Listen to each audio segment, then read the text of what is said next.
Hello and welcome प्यारे बच्चों, कैसे हो सारे। मैं असीम भारद्वाज स्वागत करता हूं आप सभी का इस सेशन के अंदर बच्चे। तो आ जाइए जल्दी से और शुरू करते हैं फिर अपने सेशन को।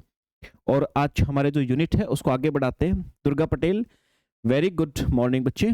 Divya, very good morning. Khushi, very good morning भाई। तो आप सभी बच्चों को विजिबल होगा क्लास आपका, और साउंड भी ठीक ठाक से आप सभी तक पहुंच रही होगी। तो बच्चे चलिए हम शुरू करते हैं। कोऑर्डिनेशन कंपाउंड आज हमें शुरू करना है।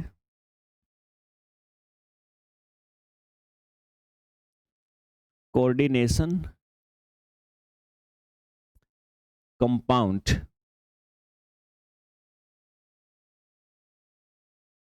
या बोला जाए तो समन्वय यौगिक।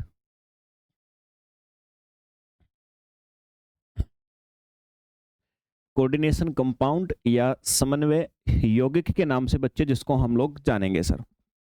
भारत, वेरी गुड मॉर्निंग भाई। Maya, very good morning. Coordination compounds के अंदर बच्चे आप लोग पढ़ने क्या वाले हो, समझिएगा जरा। हमने काफी बार पहले कुछ टर्म्स यूज करी हैं जब हम अपने बाकी के यूनिट्स पढ़ रहे थे, तो उन बाकी के यूनिट्स के अंदर हमने बहुत सारी चीजें पढ़ी थी भाई। ठीक है भारत सर, मैंने एक डाउट सेंड किया है। ठीक है भाई, किया है। मैं जब भी मेरा समय लगेगा मैं उसको चेक कर लूंगा। तो मेरे भाई, मैंने कहा आपको कि कोऑर्डिनेशन कंपाउंड्स जो हैं इनका हमने काफी बार टर्म्स पहले डिस्कस की है हमारे अलग अलग यूनिटों के अंदर। एक कॉम्प्लेक्स शब्द मैंने कहा था पीछे, हमने पीरियोडिक टेबल जो है उनके विषय में भी हमने पढ़ा था। तो जब उन सारी चीजों को हमने पढ़ा तो ये शब्द बार बार यूज हुआ था। आज इसका एक्चुअल मतलब जान लेते हैं। कोऑर्डिनेशन कंपाउंड पहले आप सभी के सामने लिखा हुआ है, तो एग्जैक्टली इसका मीनिंग क्या है हम उसको जान लेते हैं। देखो भाई, कोऑर्डिनेशन कंपाउंड क्या होते हैं। कोऑर्डिनेशन या कॉम्प्लेक्स भी जिनको हम बोलते हैं, तो complex compounds in which a central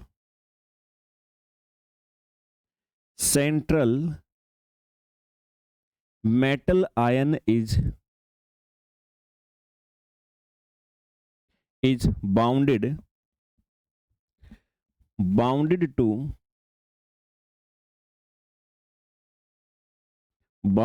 to neutral or anion by sharing of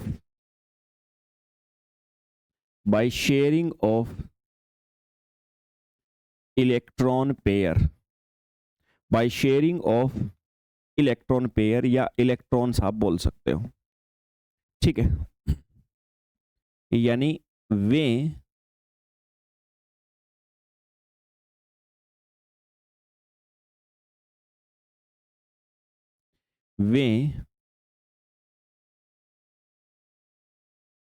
जटिल यौगिक जिनमें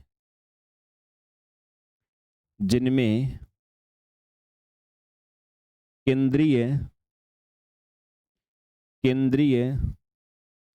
धातु तत्व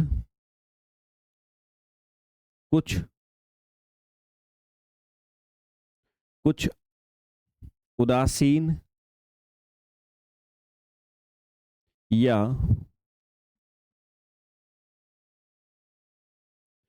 ऋणायनों के साथ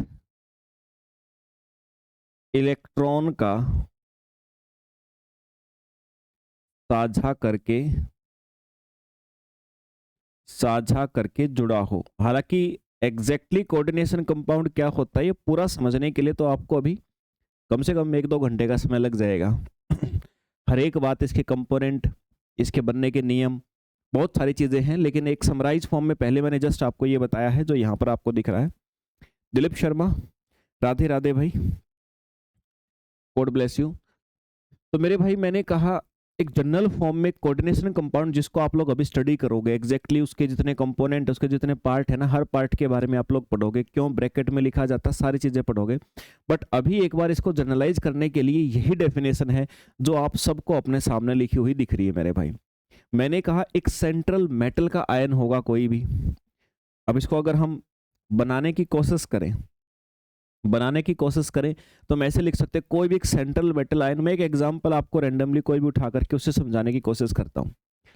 तो ये एक मान लीजिए मेरे पास में कोबाल्ट, डी ब्लॉक वाले एलिमेंट के विषय में आपने पढ़ा था कि कॉम्प्लेक्स कंपाउंड बनाने की बहुत ज़्यादा टेंडेंसी होती है, इनके अंदर बहुत ज़्यादा मेरे भाई क्षमता होती है। अब हम क्या करेंगे सर, अब इनके साथ में आप लोग, ये मैंने NH3 नॉर्मली तो न्यूट्रल होता है, उदासीन होता है सामान्य कंडीशन में।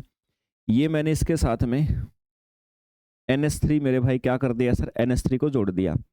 अच्छा, और भी NH3 मान लो इसके साथ में जुड़े हुए हैं, एक NH3 इधर जुड़ा हुआ है, ठीक है, एक NH3 मान लो इधर जुड़ा हुआ है, समझ गए। अच्छा, दो और जोड़ देते हैं, एक इधर जुड़ा हुआ है और मान लो एक इधर है। अभी कहोगे सर आपने यहाँ ये डैश डैश क्यों खींचा, आपने यहाँ पर ऐसी शेप क्यों बनाई? तो ऑर्गेनिक केमिस्ट्री के अंदर कंपाउंड्स को लिखने का एक तरीका आप लोग सीखोगे, थोड़ा इंतजार कर लीजिए, आगे ऑर्गेनिक शुरू होने वाली है तो उसमें आप लोग इनके विषय में बेहतर जान पाओगे। वैसे मैं बता दूं, 3 डायमेंशन में अगर हमें कभी लिखना हो ना, 3 डायमेंशन में अगर किसी कंपाउंड को हमें कॉपी के पेज के ऊपर लिखना हो तो उसको लिखने का तरीका होता है डैश वेज स्ट्रक्चर बोलते हैं। डैश, इसको डैश बोलते हैं, इसको वेज बोलते हैं। डैश वेज स्ट्रक्चर होती है बच्चे, एक संरचना होती है। तो उस केस में जो एक यहाँ पे देखो 3D में लिखने के लिए हमें क्या दर्शाना होता है कि कोई कंपाउंड, उसके अंदर पीछे की तरफ कौन सा केमिकल है, आगे की तरफ कौन सा। मान लो जैसे ये आपका, सपोज करो ये कार्बन है, इस कार्बन के, ये कोबाल्ट है, कोबाल्ट के इधर अमोनिया है, इधर अमोनिया, मान लो सामने हो दिख जाएगा। लेकिन अगर इस कार्बन के साथ में ये अमोनिया इधर जुड़ा है, एक अमोनिया उधर जुड़ा है, इनको कैसे कॉपी के पेज पे शो करोगे? तो उनको शो करने का तरीका होता है डैश वेज तरीका होता है, डैश और वेज की सहायता से हम करते हैं, है ना। इसको विस्तार से आप लोग जानोगे, अभी हाइड्रोकार्बन शुरू होने दो।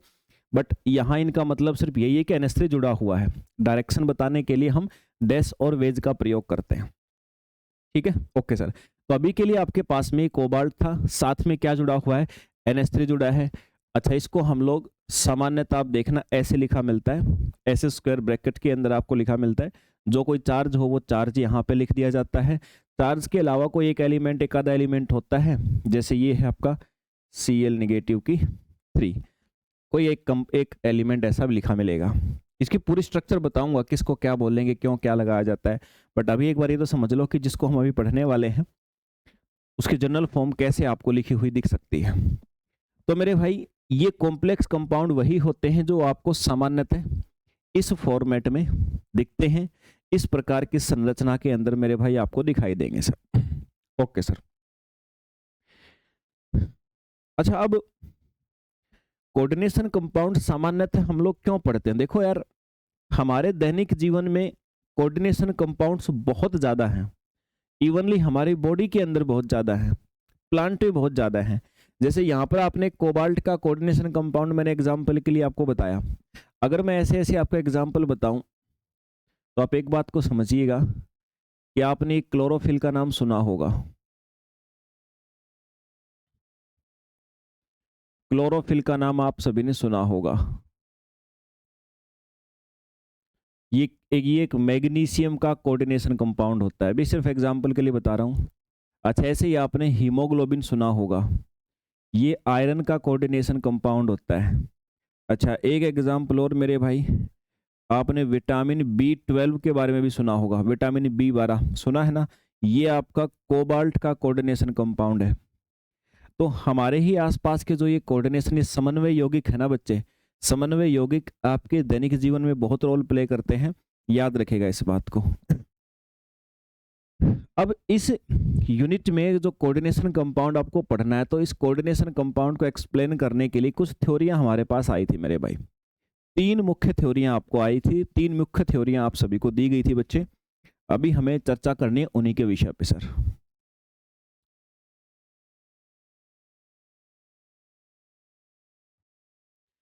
थ्री मेन थ्योरी या थ्री इंपॉर्टेंट थ्योरियां, तीन मुख्य सिद्धांत बच्चे आपको दिए गए थे और इन्हीं तीनों मुख्य सिद्धांतों को आप सभी को जानना है। पूरी तरह से विस्तार में हम इन सारी चीजों को देखेंगे। इन थ्योरियों को पढ़ते पढ़ते हमें कोऑर्डिनेशन कंपाउंड के बारे में ईच एंड एवरीथिंग क्लियर हो जाएगी। सारी बातें हमें बिल्कुल साफ साफ दिखने लगेंगे कि हम पढ़ क्या चीज रहे हैं। पहली बच्चे एक वार्नर थ्योरी, एक वैलेंस बैंड थ्योरी और एक क्रिस्टल फील्ड थ्योरी। ठीक है,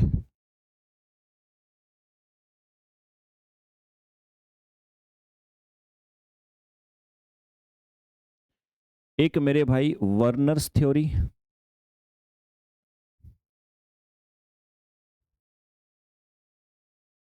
एक वैलेंस बॉन्ड थ्योरी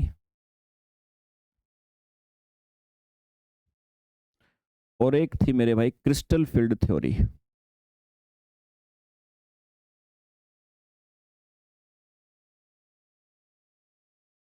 ठीक है, तीन थ्योरियां आप सभी को दी गई थी।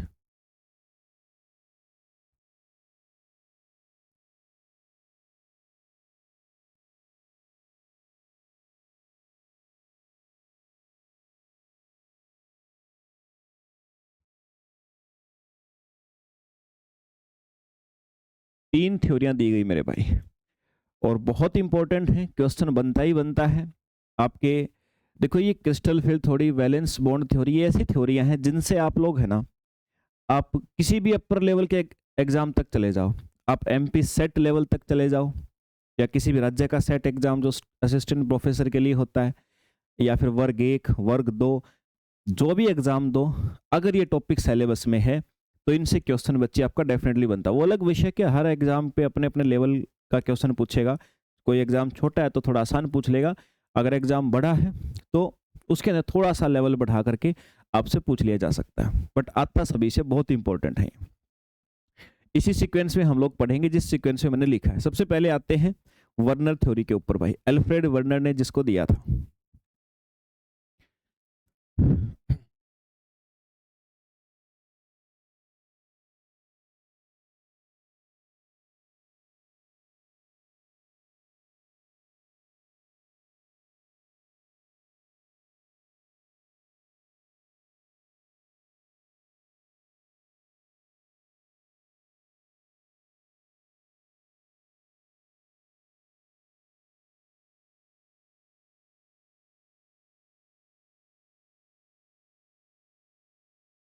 ठीक है, तो वर्नर थ्योरी, ये या फिर अल्फ्रेड वर्नर सिद्धांत, मैंने इसलिए नाम लिख दिया पूरा कि इन्होंने दिया था इसको।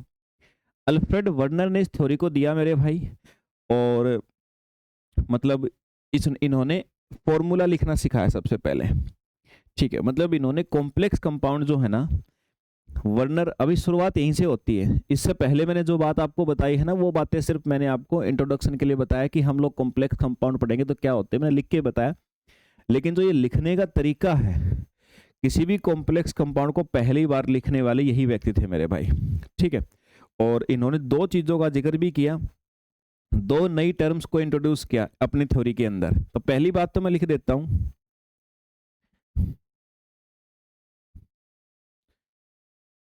पहला काम इन्होंने क्या किया मेरे भाई, इन्होंने पहली बार लिखा, यानी फॉर्मूले के रूप में लिखा इनको, कॉम्प्लेक्स कंपाउंड के लिए पहली बार सूत्र या फॉर्मूला लिखा मेरे भाई। ठीक है, पहली बार सूत्र या फॉर्मूला लिखा इन्होंने। उसके बाद इन्होंने दो चीजों का जिक्र किया, दो चीजें बताई, दो चीजों का इन्होंने जिक्र किया, एक प्राइमरी वैलेंसी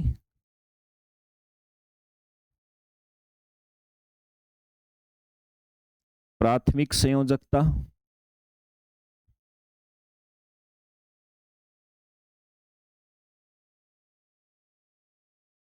और एक सेकेंडरी वैलेंसी।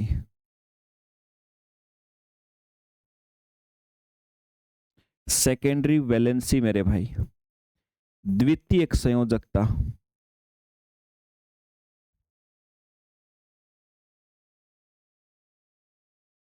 द्वितीयक संयोजकता, दो चीजों का बच्चे इन्होंने आप सभी के सामने किया सर जिक्र।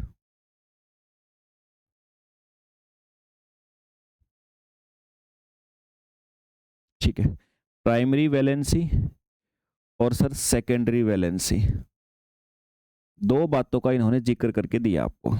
बोला भाई जब कोऑर्डिनेशन कंपाउंड हम लिखते हैं, अभी लिख के बताऊंगा, तो दो चीजों का हम लोग उपयोग करते हैं, दो चीजों की सहायता से लिखना होता है, एक प्राइमरी वैलेंसी की सहायता से, एक सेकेंडरी वैलेंसी की सहायता से। अभी हम समझेंगे सबको कि क्या है ये। सबसे पहले इन्होंने कुछ कंपाउंड्स लिखे मेरे भाई, और इन्होंने कौन से कंपाउंड्स लिखे थे, इन्होंने सबसे पहले वर्नर ने अमोनिया के लिख के दिखा रहे, जो सूत्र में कह रहा हूं ना, जो फॉर्मूला इन्होंने सबसे पहले लिखा था, तो सबसे पहले इन्होंने अमोनिया जो एलिमेंट, अमोनिया जो आपका कंपाउंड है, उसके कुछ कॉम्प्लेक्स कंपाउंड का फॉर्मूला आपको लिख के बताया था। जैसे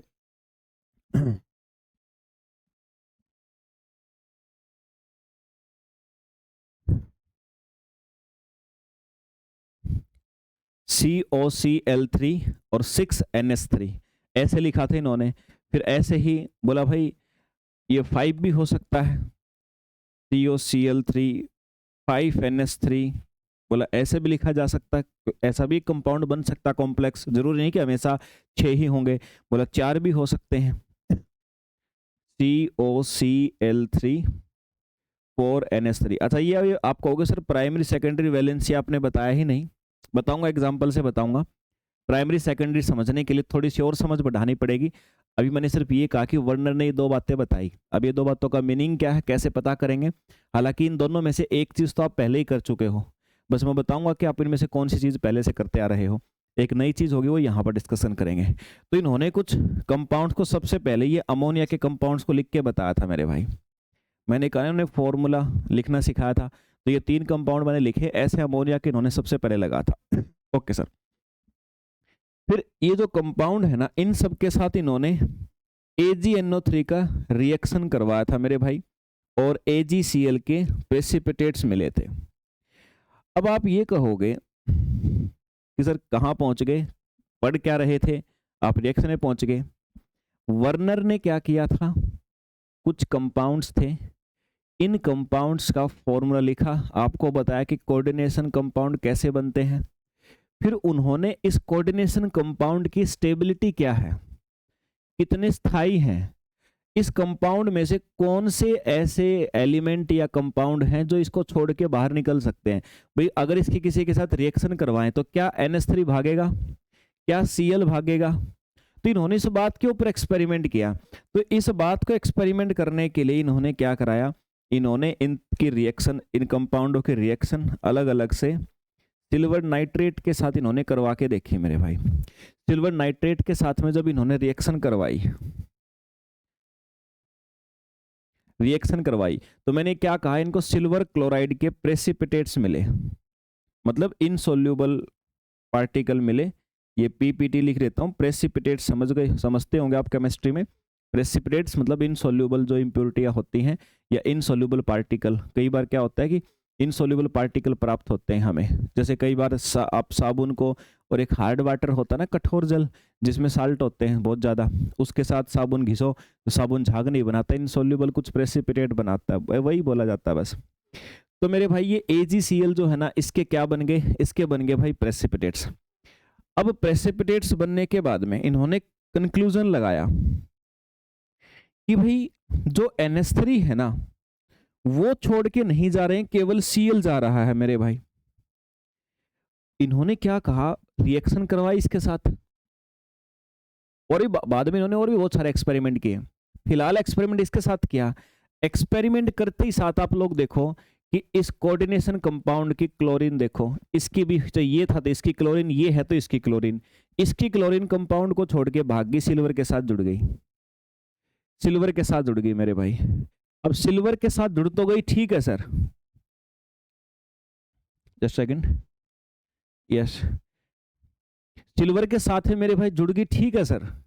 लेकिन मेन बात यहां पर क्या हुई बच्चे, नारायण दास को स्वाहा, राम राम भाई, मेन बात क्या हुई, इन्होंने कंक्लूजन दिया कि भाई अमोनिया साथ नहीं छोड़ रहा है इस कंपाउंड का, इस कंपाउंड के रिएक्शन करवा रहे हैं तो क्लोरीन छोड़ के जा रहा है। इसीलिए इसीलिए मैं लिख देता हूं ये बात ताकि आपको याद रहे, क्लोरीन कंपाउंड जो कॉम्प्लेक्स कंपाउंड है को छोड़ सकता है, अमोनिया नहीं छोड़ता है, छोड़ सकता है। इसीलिए जब भी कॉम्प्लेक्स कंपाउंड लिखा जाता है तो जो आपका क्लोरीन है ना, इसको हमारे द्वारा बाहर लिखा जाता है। अब आप कहोगे सर बाहर कहाँ लिखा जाता है, तो फिर उसके लिए यहाँ आ जाइए। ये देखिए, याद है आपको ये कंपाउंड मैंने बताया था, ये कंपाउंड के अंदर आप लोग देखिए क्लोरीन बाहर इसलिए लिखा जाता है, ब्रैकेट इसलिए लगाई जाती है क्योंकि एक चीज को बाहर लिखना है, ताकि कॉम्प्लेक्स कंपाउंड को देखते ही साथ हमें ये पता लग जाए कि मेरे भाई इनमें से छोड़ के जाने वाला कौन है, नहीं छोड़ के जाने वाला कौन है। तो इसलिए अमोनिया वगैरह जब हम फॉर्मूला भी ये इसको बनाते हैं ना, तो क्लोरीन को बाहर लिखा जाता है, ये शो करने के लिए कि मेरे भाई जो क्लोरीन है वो छोड़ के जाने वाला है। तो ये इन्होंने कंक्लूजन लगाया सबसे पहला, समझ गए बात को? ओके सर, जो छोड़ के जा सकते हैं वे स्क्वायर ब्रैकेट के बाहर लिखे जाते हैं, और जो नहीं छोड़ के जाते हैं उनको स्क्वायर ब्रैकेट के अंदर लिखा जाता है मेरे भाई। ओके सर, इतनी बात समझ में आई। ब्रैकेट इसलिए लगाई क्योंकि हमें दो चीजों में डिफरेंस क्रिएट करना है, हमें दो चीजों के बीच में मेरे भाई अंतर क्रिएट करना है। जो छोड़ के जा सकते हैं उनको बाहर लिखना है, जो नहीं जा सकते उनको अंदर लिखना है। फिर हमारे पास में आई सर एक बात, इस तरह आपने भी थोड़ी देर पहले जिक्र किया था दो प्रकार की वैलेंसी का। भाई जो आपका मेटल है ना, जो आपकी धातु है, जो बच्चे आपका मेटल है, मेटल आपकी धातु दो प्रकार से जुड़ी होती है। मेटल जो है आपका वो टू टाइप का जुड़ाव शो करता है, टू टाइप का लिंकेज शो करता है, और सरल शब्दों में बोल दो दो प्रकार की वैलेंसी शो करता है। वैलेंसी के आधार पे ही तो हम लोग ये पता लगाते हैं कि कोई मेटल दूसरे कितने एलिमेंटों से जुड़ सकता है। समझ गए ना इतनी बात को? वैलेंस इलेक्ट्रॉन ही तो भाग लेते हैं जुड़ने के लिए। तो आप ऐसा बोल, दो प्रकार की लिंकेज बोल दो, दो प्रकार की वैलेंसी बोल दो। एक मैंने कहा था प्राइमरी, एक मैंने कहा था सेकेंडरी। ओके सर, देखो यार मैंने एक बात और बोली थी कि आप एक तो इनमें से पढ़ के आए हो, तो मैं इतनी बता देता हूं, जो प्राइमरी वैलेंसी क्या होती है। प्राइमरी वैलेंसी का मतलब होता है बिल्कुल सेम टू सेम वही चीज जो आप ऑक्सीडेशन नंबर जिसको बोलते हो। ऑक्सीडेशन नंबर आपने पढ़ा है ना, ऑक्सीडेशन नंबर ऑक्सीकरण संख्या, उसी को प्राइमरी वैलेंसी बोलते हैं। जैसे मान लो एक कॉम्प्लेक्स कंपाउंड अभी बना हुआ था, इस कॉम्प्लेक्स कंपाउंड के अंदर बच्चे कोबाल्ट था बीच में, आपने अगर देखा हो तो जो बीच में मेरे भाई कोबाल्ट था ना, उस कोबाल्ट का जो ऑक्सीडेशन नंबर होता है वो प्राइमरी वैलेंसी कहलाता है। प्राथमिक संयोजकता मेरे भाई कहा जाता है सर उसको, ठीक है, प्राथमिक संयोजकता के नाम से उसको पुकारा जाता है सर, कहा जाता है। उम्मीद करता हूं बात आप सभी को समझ में आ गई होगी सर। ओके सर, फिर इसके बाद दूसरी चीज सर, सेकेंडरी क्या होती है? ये इक्वल होती है मेरे भाई कोऑर्डिनेशन नंबर के। सेकेंडरी वैलेंसी ये देखो बदल सकती है प्राइमरी, क्योंकि ऑक्सीडेशन नंबर वेरिएबल होता है, आप जानते हो ऑक्सीडेशन नंबर बदल सकता है, किस एलिमेंट के साथ कंबाइन किया जा रहा है उसके आधार पर बदल सकता है, आप जानते हो। लेकिन जो सेकेंडरी वैलेंसी है ना मेरे भाई,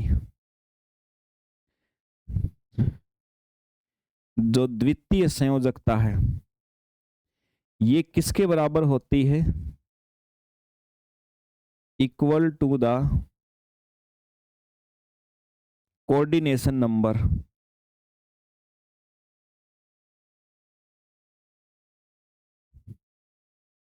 समन्वय संख्या के समान, समन्वय संख्या के समान मेरे भाई।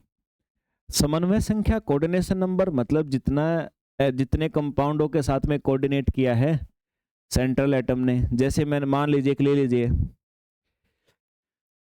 जैसे ये है FeCN6, सपोज करो ये आपके पास में कंपाउंड है FeCN6। इसके अंदर देखो Fe कितने Cn के साथ जुड़ा हुआ, 6 के साथ ना, तो इसका कोऑर्डिनेशन नंबर कितना हो जाएगा, 6। इसी को हम सेकेंडरी वैलेंसी पुकारते हैं। अभी शॉर्ट में बोला है, बाकी ये एग्जाम्पल्स हमें बहुत सारे करने हैं, और ये सेकेंडरी वैलेंसी कोऑर्डिनेशन नंबर इसको अलग से हमें फाइंड आउट करना, कुछ एक्सेप्शन भी देखने हैं, लेकिन अभी ये सेकेंडरी वैलेंसी क्या है इसको समझाने के लिए मैंने बोला मेरे भाई। ओके सर, समझ में आई बात। तो ये कोऑर्डिनेशन नंबर के इक्वल होते और फिक्स होती किसी भी मेटल के लिए।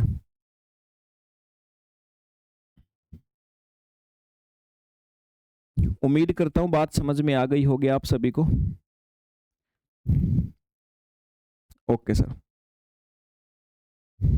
तो ये होता है आपका सेकेंडरी वैलेंसी। प्राइमरी वैलेंसी, अभी ये जो वैलेंसी निकालने वाले हैं ना, बहुत सारे क्वेश्चंस आएंगे, हम लोग उनको प्रैक्टिस करेंगे, लेकिन प्रैक्टिस करने से पहले एक बार कुछ चीज़ों के बारे में आप लोग इतने श्योर होने चाहिए कि अगर उनसे क्वेश्चन जब बने, जब हम डिस्कस करना शुरू करें, तो आप लोग घबराओ नहीं, ठीक है। आ जाओ अब। तो कोऑर्डिनेशन कंपाउंड के अंदर दो प्रकार की वैलेंसी है। एक तो किसी भी एलिमेंट का जो मेटल आयन है उसका ऑक्सीडेशन नंबर होता है, दूसरा कि भाई वो कितने दूसरे कंपाउंड से सेंटर में एटम मिला हुआ है, जुड़ा हुआ है, वो होता है सेकेंडरी वैलेंसी, या कोऑर्डिनेशन नंबर भी बोलते हैं उसको। अभी एक होता है कोऑर्डिनेशन पॉलीहेड्रा, एक टर्म होती है जो आपको पता होनी चाहिए।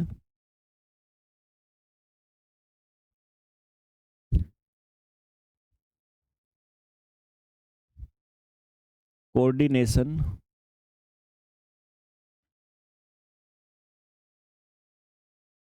पॉलीहेड्रा,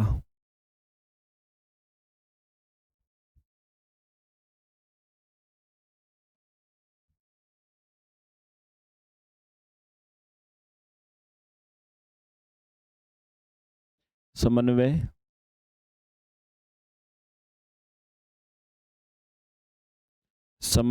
पॉलीहेड्रा मेरे भाई।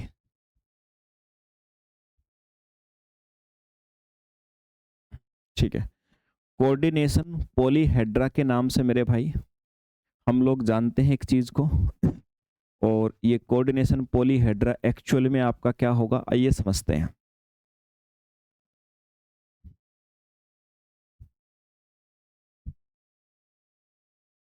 देखो यार, अभी जो आपने कोऑर्डिनेशन नंबर समझा है, और एक बात आप लोगों ने क्लियर करी है कि सर कोऑर्डिनेशन नंबर का सिंपल सा मतलब होता है कि जो सेंट्रल मेटल आयन है उसके साथ में कितने सारे ग्रुप्स जुड़े हुए हैं, वो न्यूट्रल भी हो सकते हैं या एनायन होते हैं, जुड़े हुए हैं। अभी मैं कोऑर्डिनेशन पॉलीहेड्रा को अगर मैं एक शब्द में बताना चाहूं, तो ये कोऑर्डिनेशन पॉलीहेड्रा आपसे जब कहा जाए तो मतलब ये है कि आपसे उसकी स्ट्रक्चर या उसके कॉन्फ़िगरेशन के बारे में पूछा जा रहा है। जो कंपाउंड आपको दिया गया है उसकी स्ट्रक्चर के बारे में पूछा गया मेरे भाई, ठीक है। ओके सर, मतलब स्पेशियल अरेंजमेंट है। लिख देता हूं, मैं शॉर्ट में लिखता हूं,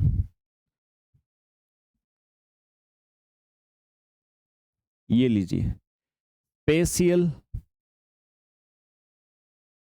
अरेंजमेंट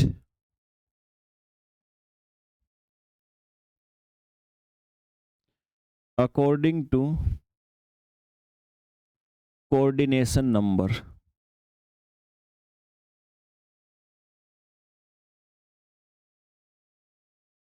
समन्वय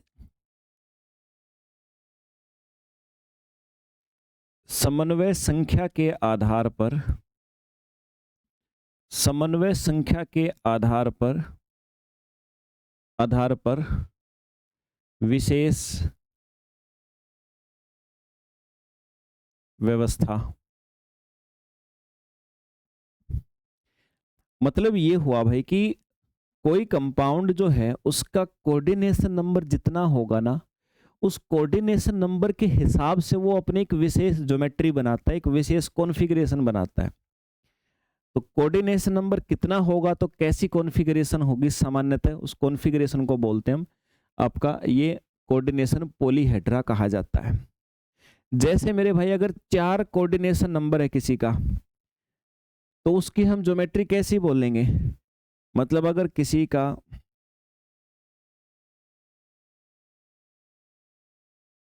कोऑर्डिनेशन नंबर है 4, तो उसका पॉलीहेड्रा कैसा होगा। पॉलीहेड्रा मतलब कोऑर्डिनेशन नंबर के हिसाब से उसकी कॉन्फ़िगरेशन कैसी होती है। जब 4 होता है तो मेरे भाई उसकी कॉन्फ़िगरेशन होती है टेट्राहेड्रल। ये उसका पॉलीहाइड्रा कैसा, टेट्राहेड्रल, उसकी कॉन्फ़िगरेशन होने वाली है टेट्राहेड्रल। जैसे एग्जाम्पल ले सकते हो NiCN4, ये निकेल है मान लो और 4 Cn के साथ में जुड़ा हुआ है। तो आपसे कभी बोल दे कि भाई इसका पॉलीहाइड्रा कैसा होगा, तो आपने बोला टेट्राहेड्रल होगा, क्योंकि यहाँ पे कोऑर्डिनेशन नंबर आपको कितना दिखाई दे रहा है, आपको 4 दिख रहा है ना। NiCO वाला कंपाउंड ज़्यादा एग्जिस्ट करता है तो मैं CO लिख देता हूँ, तो आप बोल दोगे 4 एग्जिस्ट करता है। 6 हो तो मेरे भाई 6 हो तो उस समय होता है ऑक्टाहेड्रल पिरामिडल। आप कहोगे सर ये ऑक्टाहेड्रल पिरामिडल कैसी होते हैं, ज़्यादा बेटर पता लग जाएगा इंटरनेट पे 3D पिक्चर को सर्च करना, 3D पिक्चर देखोगे आपको पता लग जाएगा मेरे भाई, समझ गए ना बात को। तो ऑक्टाहेड्रल पिरामिडल आप लोग इसको बोल सकते हो। Okay sir. अच्छा, इसमें ऑक्टाहेड्रल पिरामिडल मैंने कहा जब 6 कोऑर्डिनेशन नंबर हो तब मेरे भाई क्या होता है, तब इस प्रकार की संरचना बनती है सर। Okay sir. जैसे COCl NH3 की 5,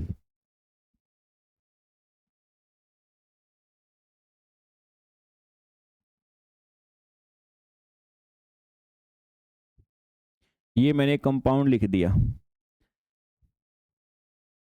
ये मान लो 2 पॉजिटिव यहाँ पे चार्ज। ये सपोज करो बच्चे मैंने एक है ना आपके सामने कंपाउंड्स का एग्जांपल लिखा। अब आप देखो क्या ये ऑक्टाहेड्रल पिरामिडल इसका पॉलीहेड्रा होगा। आप देखोगे कोऑर्डिनेशन नंबर 6 है कि नहीं, तो 6 देखने के लिए क्या करेंगे, देखो काउंट करके। अब आपको जो चीज़ क्लियर तौर पे दिख रही है ना, क्लियर तौर पे तो ये दिख रही है कि सर 5 तो ये हैं, एक ये Cl भी तो है, तो मेरे भाई कुल मिलाकर के 6 हैं सर, यहाँ पे 6 हैं, तो ये इसका एग्जाम्पल होगा। तो कई बार ऐसे अलग अलग भी लिख सकता है, ध्यान रखिएगा है ना, अलग अलग से लिख दे, अगर अंदर ही लिख दे Cl को तो वो काउंट होगा उसके अंदर। तो 6 हैं टोटल मेरे भाई। Okay sir.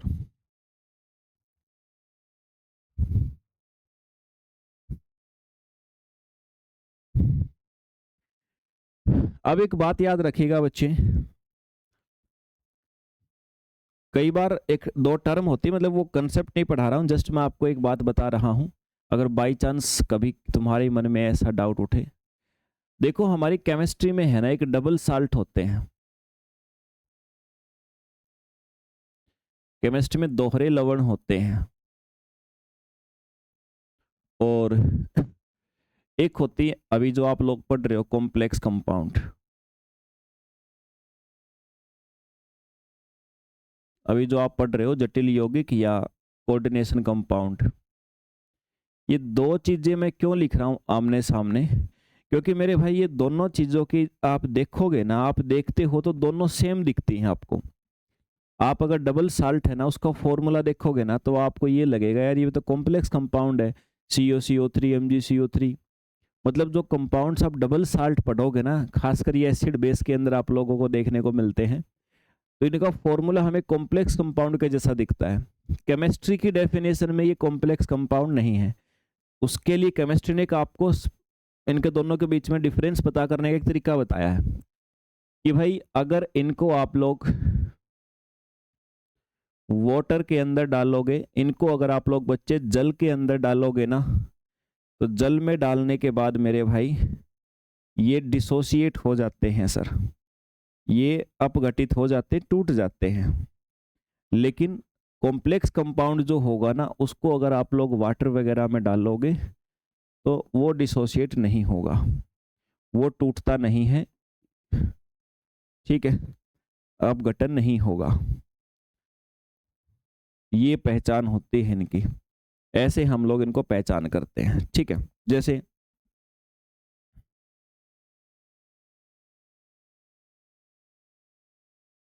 ये आपने देखा होगा, ये डबल साल्ट है, पोटेशियम एल्यूमिनियम यहाँ पर आपको दिख रहा है, ये डबल साल्ट है, ठीक है। KAlSO4 की थ्राइस या ट्वाइस कई बार होता है, थ्राइस लेते हैं तो यहाँ पे 24 लिखते हैं, ट्वाइस लो तो यहाँ सामान्यतः 12, इस फॉर्म में भी लिखा जाता है इसको, KAl2 ऐसे भी लिखा जाता है। तो ये कॉम्प्लेक्स कंपाउंड नहीं है, ये डबल साल्ट है बच्चे, डबल साल्ट है, ये पानी में डालोगे टूट जाएगा, लेकिन वो नहीं टूटते कॉम्प्लेक्स कंपाउंड ऐसे नॉर्मली। ये अंतर है, देखने में ऐसे ये दिख रहे हैं, दिखने में ऐसे ही आपको कॉम्प्लेक्स कंपाउंड दिखते हैं, बट केमिस्ट्री के तौर पे ये एक्स्ट्रा बात है, दिमाग में आप मस्तिष्क के अंदर सेट रखना, ठीक है भाई। अब हम शुरू करते हैं, जिस कॉम्प्लेक्स कंपाउंड को हमने अभी पढ़ना शुरू किया है, उस कॉम्प्लेक्स कंपाउंड के बॉडी पार्ट, मतलब उसमें कितने अंग होते हैं, उन सभी को पढ़ना है।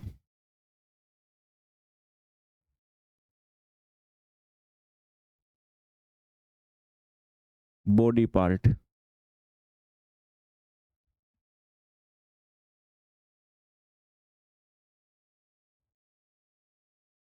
या अंग बोल सकते हो, किसके, कॉम्प्लेक्स कंपाउंड या कोऑर्डिनेशन कंपाउंड के।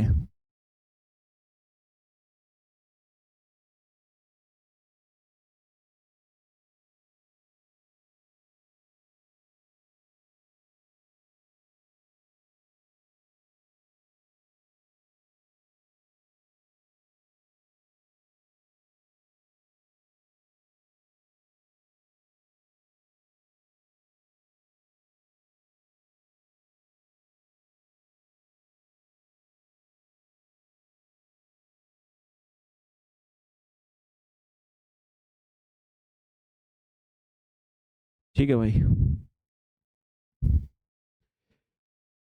हाँ बिल्कुल, दिलीप शर्मा, पोटास एलम, सही पहचाना आपने, बिल्कुल पोटास एलम ही है वो।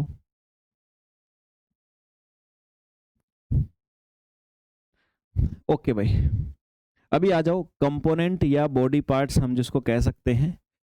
तो एक तो देखो हमें पढ़ना होता है सेंट्रल एटम या आयन, बॉडी पार्ट में, बॉडी पार्ट में क्या आता है,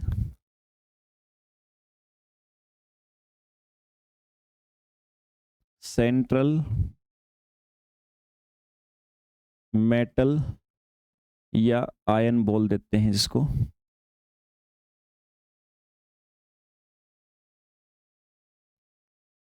केंद्रीय धातु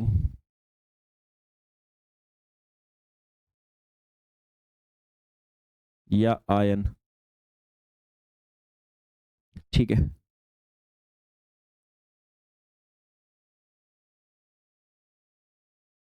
केंद्रीय धातु या आयन जिसको हम कह सकते हैं, एक लिगैंड, एक शब्द होता है लिगैंड,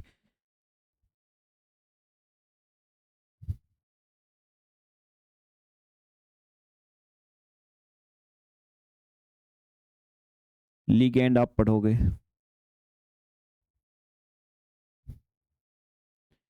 एक कोऑर्डिनेशन नंबर,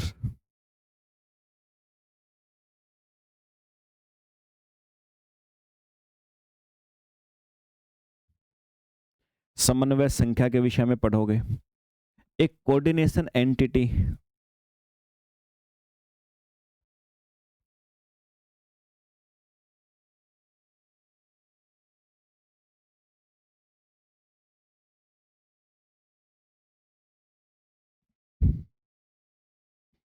समन्वय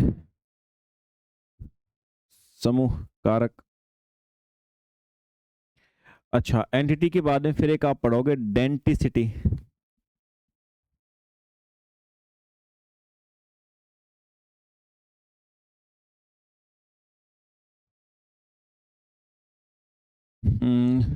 डेंटिसिटी के बाद में फिर एक आधी चीज, यस ऑक्सीडेशन नंबर, तो पता ही है हमें वैसे, है ना, हाँ ऑक्सीडेशन नंबर भी आपको है ना पता होना चाहिए भाई, पता करने का तरीका होना चाहिए आपको, नीड पड़ेगी इसकी। ऑक्सीडेशन नंबर अभी बता था ना सेंट्रल एटम का, केंद्रीय परमाणु का ऑक्सीकरण संख्या। तो केंद्रीय परमाणु की ऑक्सीकरण संख्या जो है मेरे भाई, ये भी आपको पता होनी चाहिए सर। ठीक है, और ऑक्सीकरण संख्या के बाद में फिर एक लास्ट चीज, आप दो टाइप होते हैं, होमोलेप्टिक और एक आपका हेट्रोलेप्टिक। दो प्रकार के मेरे भाई, होमोलेप्टिक और एक हेट्रोलेप्टिक, ये दो टाइप और होती है इनकी, वो भी सीखनी है आपने। Homoleptic and heteroleptic.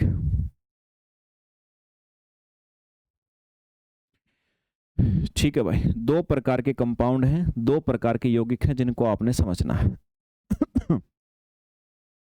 क्लियर है? ये सारे बॉडी पार्ट होते हैं इसके, कॉम्प्लेक्स कंपाउंड या कोऑर्डिनेशन कंपाउंड के, जो आप सभी लोगों को पढ़ने एक एक करके सबको सीख लेते हैं। बहुत सारी बच्चों को हमने जनरली पढ़ते बहुत सारी बातें हमारे लिए कॉमन भी हो गई हैं। अभी इनको डेफिनेट कर लेते हैं पूरी तरह से। पहले आपको जानना है, जो मैंने बताया था कोऑर्डिनेशन एंटिटी, जो मैंने कहा था मेरे भाई, कोऑर्डिनेशन एंटिटी जो मैंने कहा था, इसको जानते हैं पहले।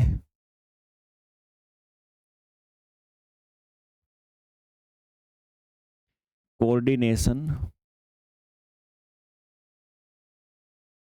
एंटिटी,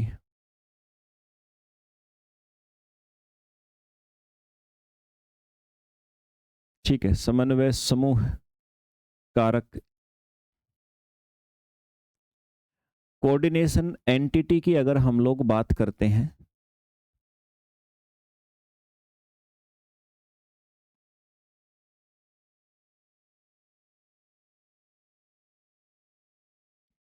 कोऑर्डिनेशन एंटिटी की मेरे भाई अगर हम लोग बात करते हैं तो दो चीजों को कहा जाता है। एक तो सेंट्रल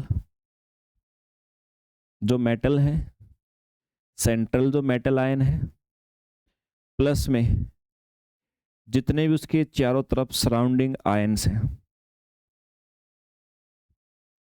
जितने भी मेरे भाई सराउंडिंग आयन है,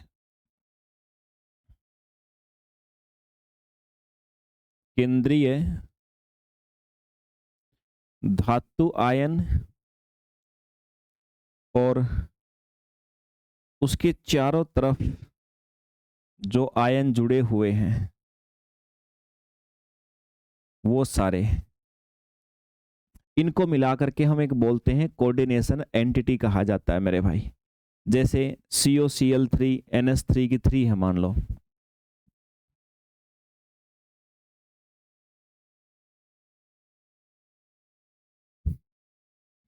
ये सपोज करो आपके सामने कोई कंपाउंड लिखा हुआ है। अब इसके अंदर मेरे भाई क्या होगा सर, ये तो सेंट्रल हो गया, सेंट्रल हो गया ये तो आपका, और इसके अलावा जो है ये सराउंडिंग आयंस हो गए। तो सराउंडिंग आयंस प्लस सेंट्रल, इन सबको मिलाकर के हम क्या बोलते हैं, इसको एक नाम दिया जाता है, कोऑर्डिनेशन एंटिटी के नाम से जाना जाता है इसको, कुछ अलग बात नहीं है, याद रखिएगा। तो सेंट्रल मेटल आयन आपको पहचान हो गई होगी मेरे भाई। ठीक है, ओके सर। कौन कौन से हुए यहाँ पर टोटल, अगर हम काउंट करें तो, टोटल हम काउंट करें तो मेरे भाई टोटल कितनी चीज हो गई यहाँ पे, टोटल यहाँ पर अगर आप काउंट करोगे ना तो आपके पास में मतलब कोऑर्डिनेशन एंटिटी यहाँ पर कौन कौन सी हैं। एक तो ये सेंट्रल मेटल आयन हो गया, 3 Cl हो गए, 3 NH3 हो गए। तो ये आपके पास में कुल मिलाकर के ये 7 एंटिटी है यहाँ पर। कोऑर्डिनेशन एंटिटी कितनी है यहाँ पे, टोटल मिला के 7 है मेरे भाई। ठीक है, कोऑर्डिनेशन नंबर अलग चीज है, कोऑर्डिनेशन एंटिटी अलग चीज है। तो ये कोऑर्डिनेशन एंटिटी याद रखिएगा, सेंट्रल मेटल और उसको जिस चीज ने भी घेर के रखा है वो आपकी हो जाती है सर। ओके सर, जैसे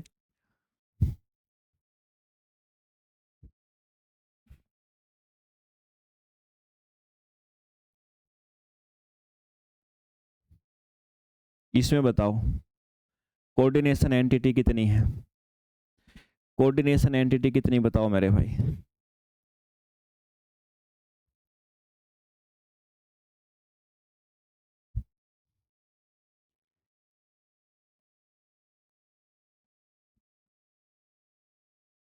बताओ जरा। इसमें कोऑर्डिनेशन एंटिटी कितनी है भाई?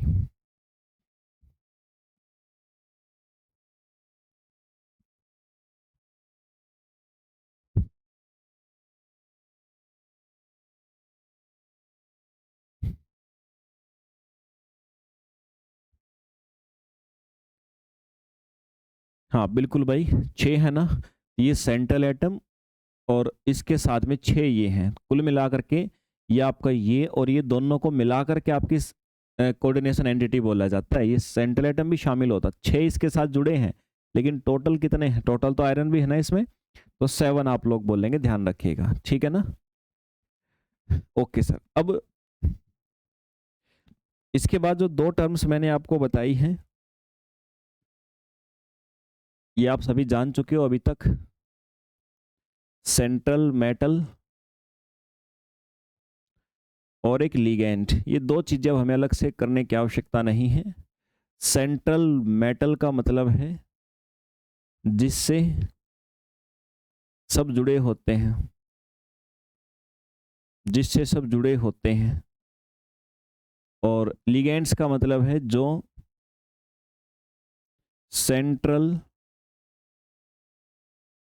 सेंट्रल एटम से जुड़े होते हैं मेरे भाई। सेंट्रल एटम से जो जुड़े होते हैं वो लिगेंड्स कहलाते हैं, ठीक है, और कुछ नहीं है। चलिए भाई,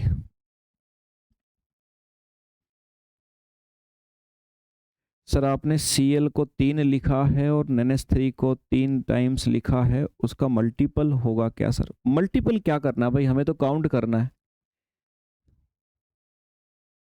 मल्टीपल थोड़ी करना हमें। मैं तो बताया कि 3 एंटिटी ये हैं, 3 एंटिटी ये हैं और एक ये कोबाल्ट है, सेंट्रल एटम प्लस ये। हम मल्टीप्लाई वगैरह का तो कोई सवाल ही नहीं है यहाँ पे, हम तो काउंट कर रहे हैं केवल, ठीक है। मल्टीप्लाई या फिर कोई मैथमेटिकल फंक्शन तो तब लगेगा ना जब कुछ हमें कैलकुलेट करना हो, अभी हमने ऐसा कुछ किया ही नहीं है।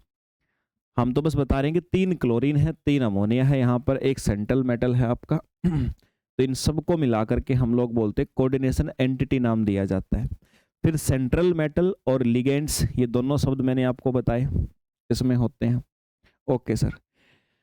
अब यार लिगेंड की भी कई टाइप होती हैं। लिगेंड जो आप सभी के सामने है मेरे भाई, उसके भी सर कई टाइप्स आपको देखने को मिलेंगी, तो उन टाइप्स को हमें शुरू करना है। तो नेक्स्ट क्लास में हम इन टाइप्स को शुरू करते हैं बच्चे, ठीक है। एक बार शुरू करेंगे लिगेंड्स, फिर ये भी आपका ऐसे ही चलेगा जैसा अभी तक हमने पढ़ा है। समझ गए बात को? ओके भाई, बात करें सर Cl3 ब्रैकेट के अंदर है, इसलिए भाई मुझे नहीं पता आप पूछ क्या रहे हो। अगर आपने कहीं से कुछ पढ़ा है और उसके बीच में आप कंफ्यूज हो, तो कंफ्यूजन क्या हो पूछ लीजिए, क्या निकालने के लिए मल्टीप्लाई कह रहे हो आप, है ना। बट मैं नहीं समझ पा रहा कि आप पूछ क्या रहे हो। कोऑर्डिनेशन एंटिटी एक फिजिकल टर्म्स जो लिखी है उनको हम कह रहे हैं, यहाँ कुछ कैलकुलेट नहीं कर रहे हैं हम लोग। चलो भाई, मिलते हैं फिर अगले सेशन में, यहाँ तक करते हैं। जय हिंद भाई।